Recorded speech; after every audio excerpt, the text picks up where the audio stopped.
So when the suitcase incident happened, was that on the before? I hope it was after the Business Boutique event. No, Stacy. Before? It was on my flight there. And then I flew to Salt Lake, elevation, flew there, which you're not supposed to fly afterwards. I went to the clinic and to get assessed. And I'm like trying to fill out the paperwork and I couldn't fill it out. And he's doing all these tests like they do with football players, trying to get me to touch my nose. I can't. It also makes you highly emotional. Like I'm emotional anyway, but it makes you very emotional. So when I'm standing in this clinic and he asked me to touch my nose and my hands go to my chin, I just start bawling because you're scared. You're thinking, this is my brain. I'm telling my hands to touch my nose and they're not. And so I had a really honest conversation with him. I said, listen, I know I'm not supposed to think.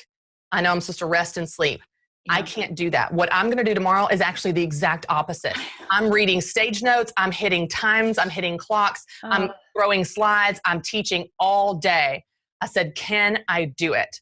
And he said, you can do it, but you have to go slow. He goes, if you try to go fast, which you can tell I'm a fast talker already, Stacey, if you try to go fast, your brain cannot keep up with your speed. You have to go slow. If you go very slow, you can do it. And so that night, my Megan Ledford, who runs all my AV and production behind the curtain, you know, with the slides and stuff, she came to my hotel room and we sat there and we stripped about 50% of the content. I was going to say, I'm sorry, Salt Lake, you got half, you know, just so I could slow down. So I wasn't forced to rush because it's already cram packed. So we're like, we're going to give me some room to breathe. And I still did some things but no one knew because I wouldn't say it. I was like, if I tell this audience, they're going to be so concerned about me because my tribe, they're my best friends. Like they will be more concerned about my well-being than even hearing the content. So I was like, I'm not going to tell them unless I absolutely have to.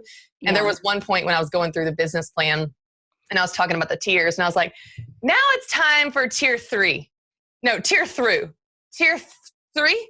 Oh no. It's like, I was like, ha. Anyway, I just kept going. Like, I just, just stumbled a little bit, but I made it through by the grace of God. I made it through. So it was a crazy, I never talked about that really publicly because I wanted to make sure I let plenty of time go by, but it's been plenty of time now, but they had no idea, I think, Well, and what's funny is it's so easy to make excuses and to say, oh, I can't do this because, or, this, and you have a concussion and you are hosting an event for an entire day. I mean, I can't even imagine. It's scary enough. And there's so much anxiety about doing it when you're fully present and your brain may not be able to catch up. Wow. Yeah. I think it depends on when you're in business too. I think it's really discerning the pros and cons. Like, is it worth it to them what it's going to take out of you? So like, for example, Business Boutique, that is my event. I keynote the entire day except for one session. So that's not something we can just have someone hop in. And so for me to push through and do that was really, really important. It was absolutely the right decision. But then a few weeks later, this was maybe like 2 or 3 weeks later, I guess, I was feeling better, but still not 100%. And I was supposed to speak as one of the 9 speakers at the SMART conference. And I set that one out. They said, Christy can't be here. They sent out a video digitally of one of my talks, but that's not worth it to them what it's going to take out of me. No, How I feel when there's 8 other speakers, like they're coming for everybody. They're not coming for me. No one will be sad. They'll be fine, And they'll understand, right? Like that's a big difference. And when somebody's coming, if you would have all of a sudden swapped somebody in the next day, there's a lot of people that came just to see you and they would have been happy just to see you. They don't even need to speak. They're like, Christy's there. She's here, right?